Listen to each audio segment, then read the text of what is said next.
नमस्कार साथियों, फार्मा गुरु के ऑनलाइन स्टडी प्लेटफॉर्म पर मैं नितिन आपका एक बार फिर हार्दिक स्वागत करता हूं।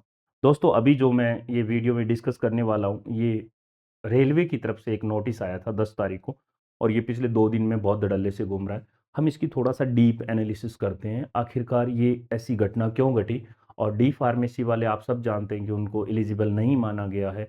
ऐसा क्यों करती है सरकार, और इस लेटर में उन्होंने क्या क्या लिखा है उसके बारे में थोड़ा सा देखते हैं, और इसके क्या सॉल्यूशन निकाले जा सकते हैं। सबसे इंपॉर्टेंट बात ये भी रहती है, तो आप लोग मेरे साथ बने रहना। अगर आपने हमारा चैनल नहीं सब्सक्राइब किया है, तो एक बहुत ऑथेंटिक सोर्सेज के साथ बात करने वाला फार्मा गुरु आप बिल्कुल सब्सक्राइब कर सकते हैं।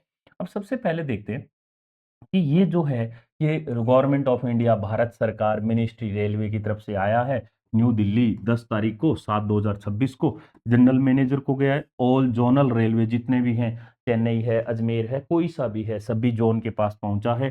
चेयरमैन रेलवे रिक्रूटमेंट बोर्ड के पास भी गया है। ये भारत सरकार की तरफ से आया है। अगर आप कहोगे सर क्या है इसमें सब्जेक्ट, तो सब्जेक्ट की बात करोगे तो सब्जेक्ट है minimum education qualification for open market recruitment post the pharmacist grade third medical department on the railway. इन्होंने कहा है कि भैया फार्मासिस्ट की जो पोस्ट है उसकी क्वालिफिकेशन के बाबत यह है जो है खत इन्होंने लिखा है। रेफरेंस क्या दिया इन्होंने, रेलवे बोर्ड लेटर नंबर ये है, डेट 5/4/2018 को। और ये उस टाइप का, कोई उस टाइम इन्होंने थोड़ा बहुत सोचा होगा कि आगे चलकर ये किया जा सकता है, तो इसका ये रेफरेंस दिया है।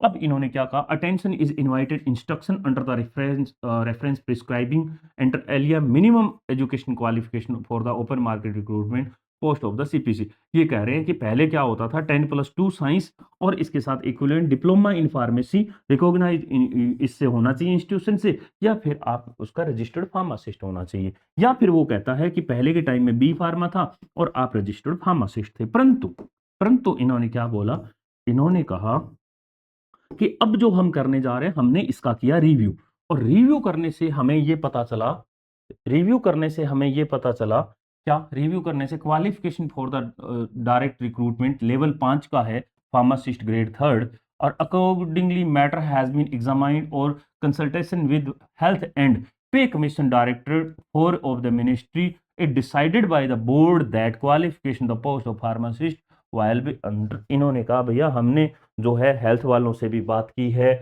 और मिनिस्ट्री से बात की, हमने ये एग्जामाइन किया और कंसल्ट किया कि अब इसकी क्वालिफिकेशन बदलकर अगर बात की जाए तो बी फार्मा कर दी गई है, bachelor degree in pharmacy in allopathic, central और स्टेट लेवल से उसका यूनिवर्सिटी से किया हुआ होना चाहिए, और वो रजिस्टर्ड फार्मासिस्ट होना चाहिए। या फिर इन्होंने क्या कर दिया है, या फिर इन्होंने कर दिया दोस्तों फॉर्म डी, क्या कर दिया है इसमें, फॉर्म डी कर दिया है, यानी कि doctor of pharmacy from central और साथ में रजिस्टर्ड फार्मासिस्ट का होना चाहिए।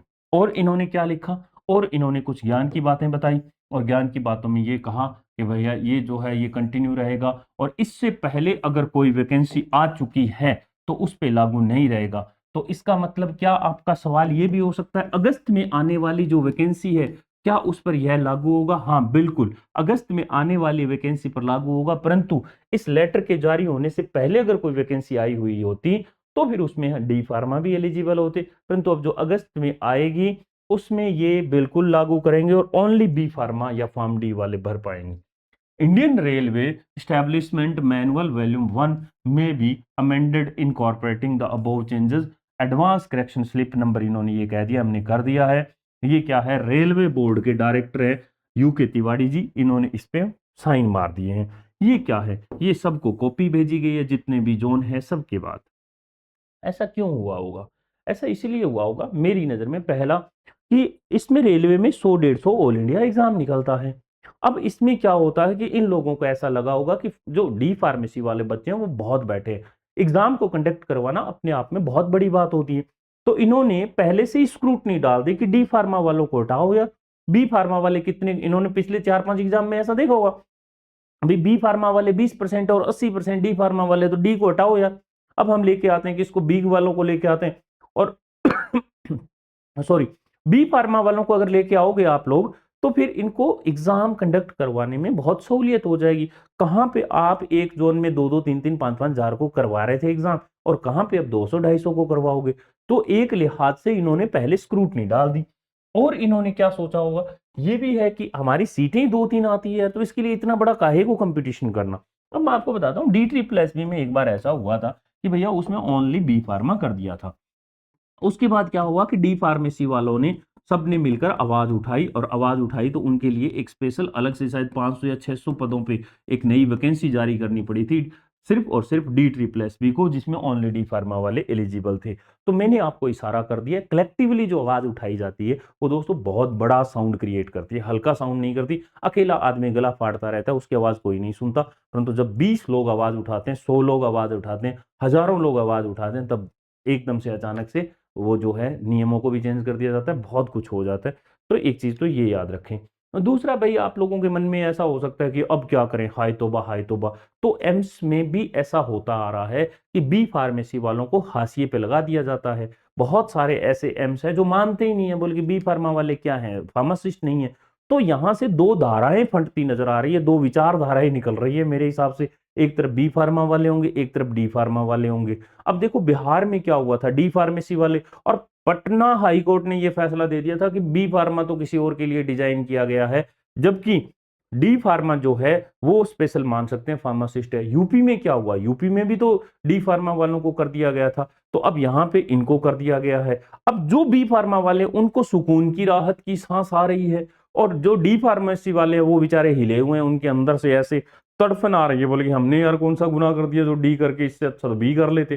परंतु बी वाला जो है वो क्या सोच रहा है, बोले कि हाँ सुकून मिल रहा है। वैसे ही थोड़े दिन पहले क्या हुआ था, जब ओनली डी फार्मा को एलिजिबल माना गया था एमसीआरई के अंदर, तब बी फार्मा वाले घबराए हुए थे। तो यहाँ पे दो विचारधाराएं हैं, वो निकल रही है। इसकी कुछ एक आगे चलकर कुछ लीगल एक्शन लेने वाले कुछ लोग आए, जो इसके ऊपर कोई ऐसी पिटिशन सुप्रीम कोर्ट में सीधा डायरेक्ट दायर की जाए, कुछ ऐसे किसी एडवोकेट से मिला जाए, जहां से वो इसकी कुछ एक लूप होल निकाल कर, और पूरे ऑल इंडिया के लिए सिर्फ एक ही क्वालिफिकेशन अगर सेट कर दी जाए कि भैया देखो, मैं ये मानता हूं कि रेलवे को डी फार्मेसी वालों से को बाहर नहीं करना चाहिए था। क्यों नहीं करना चाहिए था? अगर आपको ऐसा लगता है कि भैया डी फार्मेसी वाले परेशान कर रहे हैं, कुछ हो रहा है, कुछ भी आपके दिमाग में आया, तो आप ये कर देते कि D pharma plus 2 year experience चाहिए, तो स्क्रूटनी तो यहीं से भी हो जाती। और अगर आप इससे और होते तो आप इसका कोऑपरेटिव का बोल देते, कॉर्पोरेटिव कोई हॉस्पिटल का बोल देते, है ना, अर्ध सरकारी कोई का भी बोल देते, चल जाता, 2 साल का एक्सपीरियंस, कुछ भी अटका देते यार। परंतु डी फार्मेसी वालों को थोड़ा सहूलियत तो देते, तो उन बच्चे के मन में तो ये नहीं होता, उसको ये जरूर हो जाता कि तेरे पास एक्सपीरियंस नहीं है इसीलिए तू नहीं भर पाया फॉर्म। परंतु अगर उसके पास एक्सपीरियंस होता, कल वो किसी प्राइवेट सेक्टर में काम भी कर लेता, तो 2 साल का कोई ढंग के हॉस्पिटल का एक्सपीरियंस होगा तो वो फॉर्म भर देगा। तो आप लोग ऐसा कर सकते थे, परंतु ऐसा रेलवे बोर्ड ने नहीं किया। तो ये पता नहीं वहां पे बैठे लोग कैसे उनको सुझाव मिलते हैं, कैसे वो कंसल्टेंट करते हैं, कैसे। अब मैं मानता हूँ बड़े बड़े आईएएस अधिकारी लोग हैं, परंतु जो एक डी फार्मा का बच्चा अपनी नजर से जिन चीजों को देख पाता है यार, शायद वो अधिकारी लोग नहीं देख पाते होंगे। उनके अपने कुछ एक परसेप्शन, अपने कुछ एक मानना है उनका, या उनका अपना दिमाग चलता है। परंतु हम लोग क्या कर सकते हैं, हम या तो पढ़ाई कर सकते हैं, या फिर हम कलेक्टिवली आवाज उठा सकते हैं। इसके लिए आपके हजारों रास्ते खुले हैं। आप आजकल इसका चैट जीपीटी का जमाना है, उसको 4 बात बोल के कहोगे, वो अपने आप आपको उत्तर बना के दे देगा, वो आप आगे बढ़े। मेरे कहने का अर्थ समझो आप। बाकी अगर किसी को कोई दिक्कत आए तो ये हमारा नंबर है, व्हाट्सएप संदेश भेज देना दोस्तों मेरे पास, और मैं आपको इसका रिप्लाई जरूर करूंगा। अगर आपने हमारी ऐप को डाउनलोड नहीं किया है तो इसके डिस्क्रिप्शन में ऐप भी मिल जाएगा, टेलीग्राम भी मिल जाएगा, सब चीज़ें होंगी। और बहुत सारे फ्री टेस्ट चलते रहते हैं, हमारे हमारे बच्चे जानते हैं, हर हफ्ते टॉपिक वाइज हमारे टेस्ट आते रहते हैं। तो आप लोग वो टेस्ट भी लगाएं, अपनी तैयारी को दुरुस्त करें। बाकी मिलते हैं नेक्स्ट वीडियो के साथ। बहुत बहुत शुक्रिया।